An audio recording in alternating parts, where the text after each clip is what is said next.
Il y a 3 types de dépenses dans nos chantiers.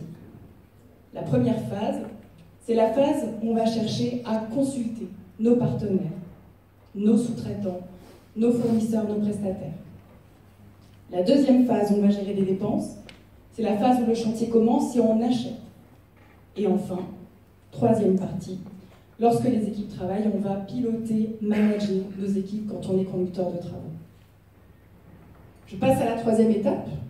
Pendant les travaux, je gère finalement l'équipe qui travaille.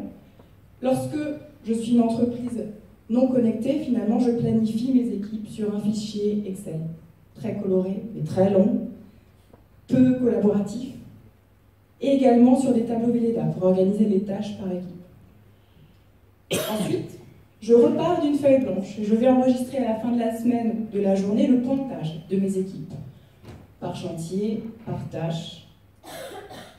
Et enfin, troisième étape, sur un fichier Excel différent, je vais suivre le nombre d'heures réalisées sur mon chantier pour voir si je suis dans mon budget horaire ou pas. Là encore, c'est long. On réécrit plusieurs fois la même information.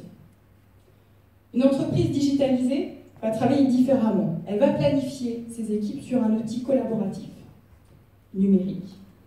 La planification ressemble à quelque chose près à la réalité. Donc le pointage va être proposé automatiquement dans l'outil et le chef de chantier n'aura plus qu'à valider ou apporter les modifications à ce pointage. Qu'en est-il de l'administratif? Il n'y en a plus. Il est fait automatiquement par l'application. Le conduc sait tous les soirs où il en est dans le suivi de ses heures.